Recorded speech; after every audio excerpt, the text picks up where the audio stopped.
My dear students of ninth class, today I am going to discuss with you Rabindranath Tagore's poem Open Thy Eyes and See Thy God। ਵੀ ਤੁਸੀਂ ਆਪਣੀਆਂ ਅੱਖਾਂ ਖੋਲੋ ਤੇ ਰੱਬ ਨੂੰ ਦੇਖੋ। The poet says that God does not live in temples. Where is he to be found then? ਕਵੀ ਕਹਿੰਦਾ ਹੈ ਕਿ ਪਰਮਾਤਮਾ ਮੰਦਰਾਂ ਵਿੱਚ ਨਹੀਂ ਰਹਿੰਦਾ, ਫਿਰ ਅਸੀਂ ਉਸ ਨੂੰ ਕਿੱਥੇ ਲੱਭ ਸਕਦੇ ਹਾਂ। Leave this chanting and singing and telling of beads. Leave ਮਤਲਬ ਛੱਡੋ, ਚਾਂਟਿੰਗ ਜਿਵੇਂ ਭਜਨ ਗਾਉਂਦੇ ਹਾਂ ਜਾਂ ਬਾਰ-ਬਾਰ ਆਪਾਂ ਇੱਕ ਸ਼ਬਦ ਨੂੰ ਬੋਲਦੇ ਹਾਂ। ਸਿੰਗਿੰਗ ਗਾਉਣਾ, ਟੈਲਿੰਗ ਆਫ ਬੀਡਸ ਮਾਲਾ ਫੇਰਨਾ। ਛੱਡ ਕੇ ਇਹ ਭਜਨ ਬੋਲਣਾ ਅਤੇ ਗਾਣਾ ਅਤੇ ਮਾਲਾ ਦਾ ਫੇਰਨਾ, ਯਾਨੀ ਇਹਨੂੰ ਛੱਡ ਦਿਓ ਸਾਰੀਆਂ ਚੀਜ਼ਾਂ ਨੂੰ ਜੋ ਤੁਸੀਂ ਕਰਦੇ ਹੋ। Whom dost thou worship in this lonely dark corner of the temple with doors all shut? ਕਿਸ ਦੀ ਪੂਜਾ ਕਰ ਰਹੇ ਹੋ ਤੂੰ? ਕਹਿੰਦੇ ਤੁਸੀਂ ਕਿਸ ਦੀ ਪੂਜਾ ਕਰ ਰਹੇ ਹੋ ਇਸ ਇਕਾਂਤ ਹਨੇਰੇ ਕੋਨੇ ਵਿੱਚ ਇੱਕ ਮੰਦਰ ਦੇ ਜਿਸ ਦੇ ਸਭ ਦਰਵਾਜ਼ੇ ਬੰਦ ਹਨ। ਓਪਨ ਥਾਈਨ ਆਈਜ਼, ਥਾਈਨ ਆ ਤੁਹਾਡੇ ਲਈ ਵਰਡਸ, ਆਪਣੀਆਂ ਅੱਖਾਂ ਖੋਲ੍ਹੋ ਕਹਿੰਦੇ। And see thy God, thy word ਵੀ ਤੁਹਾਡੇ ਲਈ ਯੂਜ਼ ਹੁੰਦਾ। See thy God is not before thee, thee ਮਤਲਬ ਤੁਸੀਂ। ਆਪਣੀਆਂ ਅੱਖਾਂ ਖੋਲ੍ਹੋ ਅਤੇ ਦੇਖੋ ਇਹ ਤੇਰਾ ਈਸ਼ਵਰ ਨਹੀਂ ਹੈ ਤੁਹਾਡੇ ਸਾਹਮਣੇ, ਯਾਨੀ ਕੋਈ ਈਸ਼ਵਰ ਨਹੀਂ ਹੈ। ਹੁਣ ਤੁਸੀਂ ਦੇਖੋ ਆਹ ਚਾਂਟਿੰਗ ਜਿਵੇਂ ਸਾਰੇ ਬੋਲਦੇ ਆ, ਸਿੰਗਿੰਗ ਚਾਂਟਿੰਗ, ਆਹ ਮਾਲਾ ਫੇਰਨਾ ਜਿਹਨੂੰ ਟੈਲਿੰਗ ਆਫ ਬੀਡਸ ਕਹਿੰਦੇ ਆ। ਮਣਕਾ ਜਿਵੇਂ ਆਪਾਂ ਦੇਖਦੇ ਹਾਂ ਧਾਗੇ ਦੇ ਵਿੱਚ ਮੋਤੀ ਪਰੋਏ ਹੁੰਦੇ, ਉਹਨੂੰ ਇੱਕ ਇੱਕ ਕਰਕੇ ਅਸੀਂ ਘੁਮਾਉਂਦੇ ਹਾਂ, ਉਹਨੂੰ ਕਹਿੰਦੇ ਟੈਲਿੰਗ ਆਫ ਬੀਡਸ। ਦਾਏ ਅਤੇ ਦੀ ਦੋ ਵਰਡ ਯੂਜ਼ ਹੋਏ ਆ। ਇਹ ਯੂ ਅਤੇ ਯੂਅਰ ਲਈ ਯੂਜ਼ ਹੁੰਦੇ, ਯਾਨੀ ਤੇਰਾ ਜਾਂ ਤੁਹਾਡੇ ਲਈ ਯੂਜ਼ ਹੁੰਦੇ। ਠੀਕ ਹੈ, ਇਹਨਾਂ ਦਾ ਅਰਥ ਇਹ ਨਿਕਲਦਾ ਤੂੰ, ਤੁਸੀਂ ਜਾਂ ਤੁਹਾਡਾ। He is there where the tiller is tilling the hard ground and where the pathmaker is breaking stones. Tiller, tiller ਹੁੰਦਾ ਜਿਹੜਾ ਬੰਦਾ ਹਲ ਚਲਾਉਂਦਾ, ਖੇਤਾਂ 'ਚ ਹਲ ਚਲਾਉਣ ਵਾਲੇ ਬੰਦੇ ਨੂੰ ਟਿਲਰ ਕਹਿੰਦੇ। ਟਿਲ ਕਹਿੰਦੇ ਹਲ ਨੂੰ। ਉਹ ਉਸ ਜਗ੍ਹਾ 'ਤੇ ਹੈ, ਕੌਣ? ਪਰਮਾਤਮਾ, ਜਿੱਥੇ ਕਿਸਾਨ ਹਲ ਚਲਾ ਰਿਹਾ ਹੈ ਸਖਤ ਜ਼ਮੀਨ ਦੇ ਉੱਤੇ, ਅਤੇ ਜਿੱਥੇ ਸੜਕਾਂ ਬਣਾਉਣ ਵਾਲਾ ਪੱਥਰ ਤੋੜ ਰਿਹਾ, ਯਾਨੀ ਜਿਹੜਾ ਬੰਦਾ ਮਿਹਨਤ ਕਰ ਰਿਹਾ ਹੈ ਕਿਤੇ ਵੀ, ਪਰਮਾਤਮਾ ਉਸ ਜਗ੍ਹਾ 'ਤੇ ਆ। ਮੰਦਰਾਂ ਦੇ ਵਿੱਚ ਬਹਿ ਕੇ ਰੱਬ ਰੱਬ ਕਰਨਾ ਪਰਮਾਤਮਾ ਤੁਹਾਨੂੰ ਨਹੀਂ ਮਿਲਣਾ। He is with them in sun and in shower. ਉਹ ਉਹਨਾਂ ਦੇ ਨਾਲ ਹੈ ਧੁੱਪ ਅਤੇ ਬਾਰਿਸ਼ ਵਿੱਚ। ਜਿਹੜੇ ਧੁੱਪ ਅਤੇ ਬਾਰਿਸ਼ ਵਿੱਚ ਮਿਹਨਤ ਕਰਦੇ, ਕੰਮ ਕਰਦੇ ਆ, ਦੇਖੋ ਇਹਨੂੰ ਕਹਿੰਦੇ ਆ tiller is tilling the hard ground. ਖੇਤਾਂ ਨੂੰ ਹਲ ਵਾਹੁਣ ਨੂੰ ਆਪਾਂ ਟਿਲਿੰਗ ਕਹਿੰਦੇ ਹਾਂ। And his garment is covered with dust, ਅਤੇ ਉਸ ਦੀ ਪੁਸ਼ਾਕ, ਉਸ ਦੇ ਕੱਪੜੇ ਮਿੱਟੀ ਨਾਲ ਭਰੇ ਹੋਏ ਆ। ਕਿਸ ਦੇ? ਪਰਮਾਤਮਾ ਦੇ, ਯਾਨੀ ਮਿਹਨਤ ਕਰਨ ਵਾਲੇ ਬੰਦੇ ਦੇ ਵਿੱਚ ਹੀ ਪਰਮਾਤਮਾ ਹੈ, ਮੰਦਰਾਂ ਦੇ ਵਿੱਚ ਨਹੀਂ। ਇਹ ਕਵੀ ਕਹਿੰਦਾ ਹੈ ਰਵਿੰਦਰਨਾਥ ਟੈਗੋਰ। ਪੁੱਟ of thy holy mantle and even like him come down on the dusty soil. ਉਤਾਰ ਦੇ ਆਪਣਾ ਪਵਿੱਤਰ ਚੋਗਾ, ਜੋ ਤੁਸੀਂ ਕੱਪੜੇ ਪਾਏ ਹੋਏ, ਜਿਵੇਂ ਸਾਧੂ ਸੰਤਾਂ ਨੇ ਸੰਨਿਆਸੀਆਂ ਵਾਲੇ ਕੱਪੜੇ ਪਾਏ ਹੁੰਦੇ ਨਾ ਭਗਵੇ ਰੰਗ ਦੇ, ਅਤੇ ਆ ਜਾ ਉਸ ਦੀ ਤਰ੍ਹਾਂ ਹੇਠਾਂ ਧੂੜ ਭਰੀ ਮਿੱਟੀ ਵਿੱਚ। ਜੇ ਪਰਮਾਤਮਾ ਨੂੰ ਪ੍ਰਾਪਤ ਕਰਨਾ ਆ ਤਾਂ ਉਹ ਚੋਗਾ ਲਾ ਦਿਓ ਅਤੇ ਮਿੱਟੀ ਦੇ ਵਿੱਚ ਆ ਜਾਓ, ਯਾਨੀ ਮਿਹਨਤ ਕਰੋ, ਫਿਰ ਰੱਬ ਮਿਲਣਾ। ਡਿਲੀਵਰੈਂਸ, ਡਿਲੀਵਰੈਂਸ ਵਰਡ ਹੈ ਤਾਂ ਮੁਕਤੀ ਵਾਸਤੇ। ਮੁਕਤੀ ਕਦ ਤੋਂ? ਇਸ ਇਨਸਾਨੀ ਜੂਨ ਤੋਂ। ਪਰਮਾਤਮਾ ਦਾ ਨਾਮ ਇਸ ਲਈ ਜਪਿਆ ਜਾਂਦਾ ਹੈ ਵੀ ਸਾਨੂੰ 84 ਲੱਖ ਜੂਨਾਂ ਤੋਂ ਮੁਕਤੀ ਮਿਲੇ, ਉਹਦੇ ਲਈ ਵਰਡ ਯੂਜ਼ ਹੁੰਦਾ deliverance. Where is this deliverance to be found? ਇਹ ਮੁਕਤੀ ਸਾਨੂੰ ਕਿੱਥੋਂ ਮਿਲਣੀ ਆ? Our master himself has joyfully taken upon him the bonds of creation. ਆਪ ਸਾਡੇ ਸਵਾਮੀ ਨੇ ਸੰਸਾਰ ਦੀ ਰਚਨਾ ਦਾ ਬੰਧਨ ਪ੍ਰਸੰਨਤਾਪੂਰਵਕ ਲਿੱਤਾ ਹੋਇਆ ਆ, ਯਾਨੀ ਸੰਸਾਰ ਦੀ ਰਚਨਾ ਦੇ ਵਿੱਚ ਪਰਮਾਤਮਾ ਜਿਹੜਾ ਆਪ ਹੀ ਸ਼ਾਮਲ ਹੈ।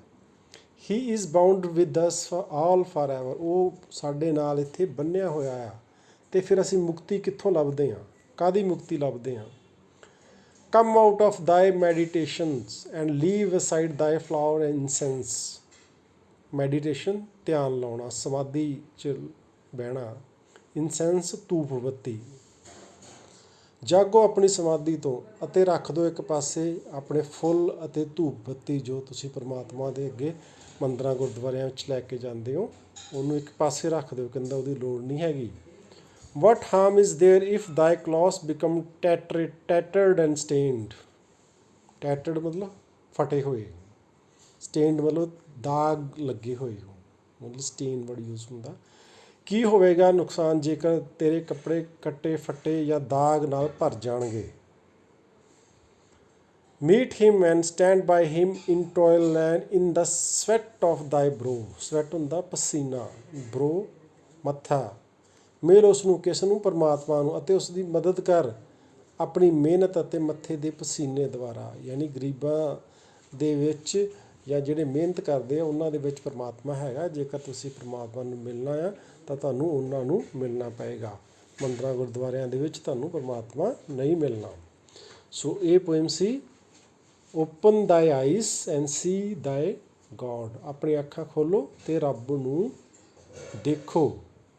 ਰਵਿੰਦਰ ਨਾਥ ਟੈਗੋਰ ਇਹਦੇ ਪੋਇਟ ਆ ਜਿਹਨੇ ਆਪਣੀਆਂ ਭਾਵਨਾਵਾਂ ਇਸ ਪੋਇਮ ਦੇ ਵਿੱਚ ਲਿਖੀਆਂ ਆ। ਅੱਗੇ ਕੁਐਸਚਨ ਆਨਸਰ ਆ, write the central idea of the poem. Poem ਦਾ ਸੈਂਟਰਲ ਆਈਡੀਆ ਯਾਨੀ ਪੋਇਮ ਦੇ ਵਿੱਚ ਕਿਆ ਕੀ ਜਾ ਰਿਹਾ। Tagore says that we can't find God in temples, we can't find him by chanting and singing, we can't find him by telling beads, he lives among poor laborers। laborers ਹੁੰਦਾ ਮਜ਼ਦੂਰ। so we should go and work with the poor if we want to find God। Tagore ਕਹਿੰਦਾ ਹੈ ਕਿ ਅਸੀਂ ਈਸ਼ਵਰ ਨੂੰ ਮੰਦਰਾਂ ਦੇ ਵਿੱਚ ਨਹੀਂ ਲੱਭ ਸਕਦੇ, ਅਸੀਂ ਉਸ ਨੂੰ ਭਜਨ ਬੋਲ ਕੇ ਜਾਂ ਗਾ ਕੇ ਨਹੀਂ ਲੱਭ ਸਕਦੇ, ਅਸੀਂ ਉਸ ਨੂੰ ਮਾਲਾ ਫੇਰ ਕੇ ਨਹੀਂ ਲੱਭ ਸਕਦੇ। ਉਹ ਗਰੀਬ ਮਜ਼ਦੂਰਾਂ ਦੇ ਵਿੱਚ ਰਹਿੰਦਾ ਹੈ, ਇਸ ਲਈ ਸਾਨੂੰ ਗਰੀਬਾਂ ਦੇ ਨਾਲ ਜਾ ਕੇ ਕੰਮ ਕਰਨਾ ਚਾਹੀਦਾ ਹੈ ਜੇਕਰ ਅਸੀਂ ਈਸ਼ਵਰ ਨੂੰ ਲੱਭਣਾ ਚਾਹੁੰਦੇ ਹਾਂ। ਇਹ ਇਸ ਪੋਇਮ ਦਾ ਸੈਂਟਰਲ ਆਈਡੀਆ ਆ, ਮੇਨ ਆਈਡੀਆ, ਸੈਂਟਰਲ ਆਈਡੀਆ। ਇਹ ਹਮੇਸ਼ਾ ਇੰਪੋਰਟੈਂਟ ਹੁੰਦਾ, ਪੇਪਰ 'ਚ ਜ਼ਰੂਰ ਆਉਂਦਾ ਹੈ। ਸੈਕਿੰਡ ਕੁਐਸਚਨ ਹੈ, why does the poet say that we should leave chanting singing and telling of beads. Poet ਕਵੀ ਕਿਉਂ ਕਹਿੰਦਾ ਹੈ ਵੀ ਸਾਨੂੰ ਇਹ ਸਾਰਾ ਕੁਛ ਛੱਡ ਦੇਣਾ ਚਾਹੀਦਾ, ਭਜਨ ਗਾਉਣਾ, ਮਾਲਾ ਫੇਰਨਾ, ਇਹ ਸਾਰੀਆਂ ਚੀਜ਼ਾਂ ਸਾਨੂੰ ਛੱਡ ਦੇਣੀਆਂ ਚਾਹੀਦੀਆਂ। ਕਿਉਂ ਕਹਿੰਦਾ? The poet believes that God does not live in temple, we cannot find him by chanting, singing and telling beads, so the poet says that we should leave chanting and telling beads। ਕਵੀ ਮੰਨਦਾ ਹੈ ਕਿ ਈਸ਼ਵਰ ਮੰਦਰਾਂ ਵਿੱਚ ਨਹੀਂ ਰਹਿੰਦਾ, ਅਸੀਂ ਉਸ ਨੂੰ ਭਜਨ ਬੋਲ ਕੇ, ਗਾ ਕੇ ਜਾਂ ਮਾਲਾ ਫੇਰ ਕੇ ਨਹੀਂ ਪ੍ਰਾਪਤ ਕਰ ਸਕਦੇ। ਇਸ ਲਈ ਕਵੀ ਕਹਿੰਦਾ ਹੈ ਕਿ ਸਾਨੂੰ ਭਜਨ ਬੋਲਣਾ, ਮਾਲਾ ਫੇਰਨਾ ਛੱਡ ਦੇਣਾ ਚਾਹੀਦਾ ਹੈ। Where can God be found. ਜੇ ਪਰਮਾਤਮਾ ਮੰਦਰਾਂ 'ਚ ਨਹੀਂ ਹੈਗਾ, ਗੁਰਦੁਆਰਿਆਂ 'ਚ ਨਹੀਂ ਹੈਗਾ, ਟੈਂਪਲ 'ਚ ਨਹੀਂ ਹੈਗਾ, ਅਤੇ ਅਸੀਂ ਉਹਨੂੰ ਕਿੱਥੇ ਲੱਭ ਸਕਦੇ ਹਾਂ ਜਾਂ ਸਾਨੂੰ ਕਿੱਥੇ ਲੱਭੂਗਾ। We can find God where the tiller is tilling the hard ground. We can find him with the pathmaker is breaking, with the pathmaker is breaking stones. In other words, God lives among the poor, hard-working people। ਅਸੀਂ ਈਸ਼ਵਰ ਨੂੰ ਉਸ ਜਗ੍ਹਾ 'ਤੇ ਪਾ ਸਕਦੇ ਹਾਂ ਜਿੱਥੇ ਕਿਸਾਨ ਸਖਤ ਜ਼ਮੀਨ 'ਤੇ ਹਲ ਚਲਾ ਰਿਹਾ ਹੈ। ਅਸੀਂ ਉਸ ਨੂੰ ਦੇਖ ਸਕਦੇ ਹਾਂ ਜਿੱਥੇ ਸੜਕਾਂ ਬਣਾਉਣ ਵਾਲਾ ਮਜ਼ਦੂਰ ਪੱਥਰ ਤੋੜ ਰਿਹਾ, ਯਾਨੀ ਪਰਮਾਤਮਾ ਉੱਥੇ ਮਿਲੂਗਾ ਜਿੱਥੇ ਲੋਕ ਮਿਹਨਤ ਕਰ ਰਹੇ ਆ। What does the poet suggest regarding the presence of God. ਕਵੀ ਸਾਨੂੰ ਪਰਮਾਤਮਾ ਦੀ ਹੋਂਦ ਬਾਰੇ ਕੀ ਦੱਸਦਾ ਆ। The poet says that God doesn't live in temples, he lives among the poor hard working people. ਕਵੀ ਕਹਿੰਦਾ ਹੈ ਕਿ ਈਸ਼ਵਰ ਮੰਦਰਾਂ ਵਿੱਚ ਨਹੀਂ ਰਹਿੰਦਾ, ਉਹ ਸਖਤ ਮਿਹਨਤ ਕਰਨ ਵਾਲੇ ਗਰੀਬ ਲੋਕਾਂ ਵਿੱਚ ਰਹਿੰਦਾ ਹੈ। ਟਰੂ ਫਾਲਸ ਆ, ਸਹੀ ਗਲਤ। Right true or false against following statement. God lives in temples, ਆਪਾਂ ਇਸ ਪੋਇਮ ਦੇ ਮੁਤਾਬਕ ਕਹਿਣਾ ਹੈ ਵੀ ਕੀ ਇਹ ਸਹੀ ਹੈ ਕਿ ਗਲਤ ਆ। ਗੋਡ ਲਿਵਸ ਇਨ ਟੈਂਪਲ, ਪਰਮਾਤਮਾ ਮੰਦਰਾਂ 'ਚ ਰਹਿੰਦਾ ਹੈ, ਫਾਲਸ ਆ। By chanting, singing and telling of beads we can reach God, ਅਸੀਂ ਭਜਨ ਗਾ ਕੇ, ਮਾਲਾ ਫੇਰ ਕੇ ਪਰਮਾਤਮਾ ਤੱਕ ਪਹੁੰਚ ਸਕਦੇ ਹਾਂ। ਪੋਇਮ ਦੇ ਮੁਤਾਬਕ ਇਹ ਗਲਤ ਆ, ਫਾਲਸ ਆ। God is there where the tiller is tilling the land. ਪਰਮਾਤਮਾ ਉੱਥੇ ਹੈ ਜਿੱਥੇ ਹਲ ਚਲਾਉਣ ਵਾਲਾ ਸਖਤ ਜ਼ਮੀਨ 'ਤੇ ਹਲ ਚਲਾ ਰਿਹਾ। ਇਹ ਟਰੂ ਆ। We should not work hard, ਸਾਨੂੰ ਮਿਹਨਤ ਨਹੀਂ ਕਰਨੀ ਚਾਹੀਦੀ। ਫਾਲਸ ਹੈ, ਸਾਨੂੰ ਮਿਹਨਤ ਕਰਨੀ ਚਾਹੀਦੀ ਜੇਕਰ ਅਸੀਂ ਪਰਮਾਤਮਾ ਨੂੰ ਪ੍ਰਾਪਤ ਕਰਨਾ ਚਾਹੁੰਦੇ ਹਾਂ। 6th ਕੁਐਸਚਨ ਹੈ, do you agree with Tagore's contention. Contention ਦਾ ਮੀਨਿੰਗ ਵਿਚਾਰ, idea, view in his poem open the eyes and see the God. Why? ਕੀ ਤੁਸੀਂ ਟੈਗੋਰ ਦੇ ਇਸ ਵਿਚਾਰ ਨਾਲ ਸਹਿਮਤ ਹੋ ਜੋ ਉਹਨੇ ਇਸ ਪੋਇਮ ਦੇ ਵਿੱਚ ਕਿਹਾ ਹੈ, ਅਤੇ ਕਿਉਂ? I fully agree with Tagore's contention. True worship does not mean chanting and telling beads. It does not mean going to temples. It means working hard and helping the poor. ਮੈਂ ਟੈਗੋਰ ਦੇ ਵਿਚਾਰਾਂ ਨਾਲ ਪੂਰੀ ਤਰ੍ਹਾਂ ਸਹਿਮਤ ਹਾਂ। ਸੱਚੀ ਪੂਜਾ ਦਾ ਅਰਥ ਭਜਨ ਬੋਲਣਾ ਜਾਂ ਮਾਲਾ ਫੇਰਨਾ ਨਹੀਂ ਹੁੰਦਾ। ਇਸ ਦਾ ਅਰਥ ਮੰਦਰਾਂ ਵਿੱਚ ਜਾਣਾ ਨਹੀਂ ਹੁੰਦਾ। ਇਸ ਦਾ ਅਰਥ ਹੁੰਦਾ ਹੈ ਕਠਿਨ ਮਿਹਨਤ ਕਰਨਾ ਅਤੇ ਗਰੀਬਾਂ ਦੀ ਮਦਦ ਕਰਨਾ। ਸੋ ਇਹ ਵਿਚਾਰ ਸੀਗੇ ਰਵਿੰਦਰ ਨਾਥ ਟੈਗੋਰ ਦੇ ਪਰਮਾਤਮਾ ਬਾਰੇ, ਵੀ ਪਰਮਾਤਮਾ ਨੂੰ ਪ੍ਰਾਪਤ ਕਰਨਾ ਹੈ ਅਤੇ ਮੰਦਰਾਂ ਦੇ ਵਿੱਚ ਜਾਣ ਦੀ ਲੋੜ ਨਹੀਂ। ਉਹ ਤੁਹਾਨੂੰ ਗਰੀਬਾਂ ਦੇ ਵਿੱਚ, ਮਿਹਨਤ ਕਰਨ ਵਾਲੇ ਲੋਕਾਂ ਦੇ ਵਿੱਚ, ਹਲ ਚਲਾਉਣ ਵਾਲੇ ਲੋਕਾਂ ਦੇ ਵਿੱਚ, ਸੜਕਾਂ ਬਣਾਉਣ ਵਾਲੇ ਲੋਕਾਂ ਦੇ ਵਿੱਚ ਮਿਲ ਜਾਵੇਗਾ। ਸੋ ਇਹ poem C open the ice and C the God. Sorry poem ਆਪਾਂ ਦੇਖ ਲਈ ਹੈ, ਕੁਐਸਚਨ ਆਨਸਰ ਵੀ ਨਾਲ ਹੈ, ਅਤੇ ਬੱਚਿਓ ਤੁਸੀਂ ਉਹਨੂੰ ਸਮਝਣਾ ਹੈ ਅਤੇ ਕੁਐਸਚਨ ਆਨਸਰ ਨੂੰ ਨੋਟ ਕਰਨਾ ਹੈ। ਥੈਂਕਸ।